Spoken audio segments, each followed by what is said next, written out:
Bienvenue mesdames et messieurs sur notre chaîne Le bien-être pour tous. Aujourd'hui nous avons un sujet que nous voulons partager avec vous. Ce sujet va parler de la situation sanitaire dans les camps des déplacés aux alentours de Goma. Suivez-nous jusqu'à la fin. Le virus du sida, il faut savoir comment il se transmet. Ben quoi? Tu veux plus m'embrasser? Ben, tu viens de me dire que t'as le VIH. Je sais pas trop ce que c'est, ni comment ça s'attrape. Ça m'inquiète. Le VIH, c'est le virus du sida. Plus de 110 déplacés de guerre atteints du VIH dans les cas de déplacés.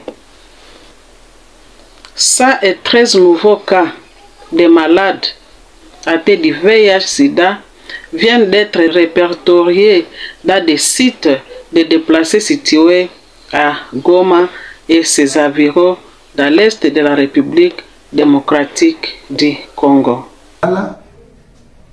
Et partout, on a mené des activités de dépistage volontaire. Il y avait aussi une équipe de chacune de ces zones qui accompagnait avec les activités de Mpox. Vous savez, il y a aussi la transmission par voie sexuelle. Comme on a pris toutes les dispositions pour accompagner nos activités avec la distribution de préservatifs, voilà, nos amis nous ont accompagnés. Signalons que ces derniers temps, la RDC traverse une période difficile. Il y a des déplacés qui quittent leur milieu et viennent s'installer aux alentours de Goma. Il s'agit de personnes. Ces personnes ont fui la guerre du M23 RDF dans leurs milieux respectifs et qui ont été installés dans les cas de déplacés de guerre. Et selon le secrétaire exécutif du programme national multisectoriel de lutte contre le VIH-Sida, PNMLS à sigle, au Nord Kivu, M.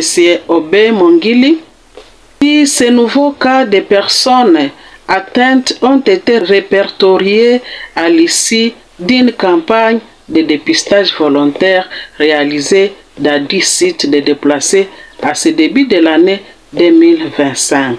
Il y a eu une campagne de dépistage volontaire réalisée dans 10 sites de déplacés au début de cette année 2025. Et c'est dans cette campagne qu'ils ont fait le dépistage volontaire des déplacés. Et par là, ils ont été estomaqués de constater que une centaine de nouveaux cas sont positifs. Donc, ils sont atteints de VIH-Sida, les déplacés de cœur, et qui malheureusement ne prennent pas jusque-là des antirétroviraux, car ils ne savent pas où et comment les trouver, dit M. Obey Mongili, le secrétaire exécutif. Le VIH est un virus qui peut donner le sida. Il peut se transmettre d'une personne à une autre. Mais le virus du sida ne s'attrape pas en s'embrassant. On ne peut pas l'avoir par la salive. Et pas non plus en se touchant. Le virus du sida se transmet par les sécrétions sexuelles de l'homme, le sperme, et de la femme, le liquide vaginal. La façon la plus courante d'attraper le virus du sida, c'est quand on a un rapport sexuel.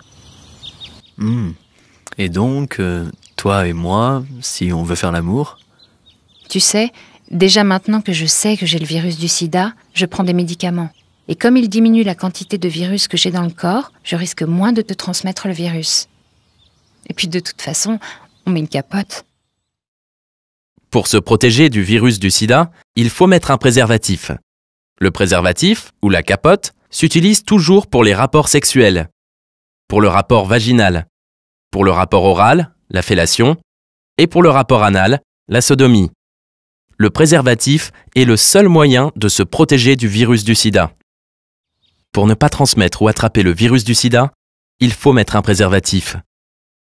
Et pour faire face à cette situation, le secrétaire exécutif du PNMLS, il plaide auprès des organisations humanitaires pour que les organisations viennent en aide pour toute assistance à faveur des déplacés de guerre dans l'est de la RDC. C'est un problème très sérieux. Nous prions que tous les partenaires de la RDC viennent en aide. Et nous voulons que toutes les cliniques mobiles qui existent dans des sites puissent capaciter le personnel qui est là, de telle sorte que quand une personne malade vient, qu'il trouve les médicaments sur place dans le cas des déplacés. La situation humanitaire et sanitaire est critique dans le cas des déplacés aux alentours de Goma, où plusieurs organisations des droits humains ont aussi alerté sur les risques de maladies suite à la promiscuité. Ils se livrent à des pratiques qui peuvent les affecter. Surtout que leur alimentation, qui est non permanente, et d'autres facteurs liés à la condition de vie ne sont pas réunis. Comment le VIH-Sida se transmet? Alors, les conditions de transmission du virus VIH sont bien connues maintenant. Et contrairement à ce que beaucoup d'entre vous pensent, non, ça ne s'attrape pas sur les bois des cabinets, ça ne s'attrape pas sur la plage, ça ne s'attrape pas dans la piscine. Il faut vraiment qu'il y ait un contact biologique précis pour prendre le risque d'être contaminé. Le premier contaminant, c'est le sperme. C'est dans le sperme, c'est-à-dire donc dans le liquide d'éjaculation lors du rapport sexuel qui va être au contact de la muqueuse vaginale de la femme et qu'il peut y avoir transmission. D'où l'intérêt, bien évidemment, aussi bien pour les garçons que pour les filles, du préservatif, qui va empêcher ce sperme de se répandre dans le vagin de la partenaire. Deuxième moyen de contamination, c'est le sang. Alors là, on peut gamberger, on peut imaginer qu'il suffit de toucher du sang sur quelqu'un qui vient de saigner, etc. Non, c'est pas si simple, le virus VIH est assez fragile. Et en fait, il faudrait vraiment imaginer que une plaie de votre main, ou une plaie de votre bouche ou des pieds, par exemple, soit en contact direct avec du sang. À ce sujet, il y a une grosse problématique de celle des seringues sur lesquelles on marche, par exemple sur la plage, et qui évidemment pose toujours problème. Tout dépend en fait du moment où cette seringue a été jetée sur le sable. Si cette seringue a été jetée il y a 30 secondes, qu'elle est souillée de sang frais et que c'est le sang d'un séropositif, oui, il y a risque. Si cette seringue est là depuis 12 heures, 24 heures, il n'y a strictement aucun risque, ça fait belle lurette que le virus VIH n'existe plus. Ce que je voudrais vous dire, c'est qu'à chaque fois que vous pensez que vous pouvez avoir été contaminé, soit par rapport sexuel non protégé, soit parce que vous avez été en contact avec vous avez une plaie qui a été en contact avec le sang d'un séropositif, il y a dans les hôpitaux des cellules, des accueils qui ont été réservés, car nous avons des traitements préventifs, et ces traitements préventifs doivent être mis en place extrêmement rapidement après le contact supposé infectant. Un dernier point sur les pratiques bucco-génitales. On a beaucoup glosé sur cette contamination possible. La dame peut être contaminée si elle a vraiment une bouche dans un état épouvantable. Le monsieur peut être contaminé de manière plus difficile probablement. On n'a pas de preuve absolue de cette contamination, mais dans le doute, encore une fois, comme on dit souvent, sortez couverts. En conclusion, nous ne devons certainement pas relâcher notre vigilance. Nous devons dire aux adolescents d'utiliser les préservatifs. Nous devons leur dire de faire des tests de séropositivité ou de négativité avant d'envisager de ne plus se servir du préservatif. Nous devons, si nous avons des pratiques hétérosexuelles ou homosexuelles à partenaires multiples, savoir que le risque n'est pas nul, loin de là, et agir en adulte afin de préserver sa santé. Le VIH-Sida peut se transmettre provenant des personnes vivant avec le VIH. Toute personne doit se protéger du mode de transmission provenant des personnes vivant avec le VIH, comme le sang, la transfusion sanguine, les blessures, aussi le lait maternel, quand la femme allaite son enfant, KIH échange de sperme et les sécrétions vaginales lors des rapports sexuels. Il peut aussi se transmettre de la mère à la femme pendant l'accouchement ou pendant la grossesse. Nous vous rappelons ces modes de transmission pour vous dire qu'il faut vous prévenir. Jusqu'aujourd'hui, il n'existe pas de moyens de guérir l'infection du VIH-Sida. Il n'existe pas.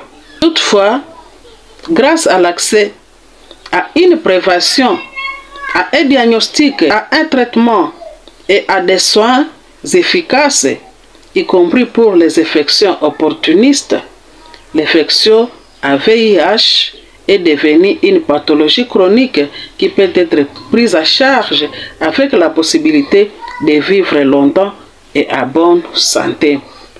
C'est pour vous dire que vous pouvez aller vous dépister bien avant, après le diagnostic, ou si vous êtes atteint, vous pouvez commencer le traitement et les soins efficaces.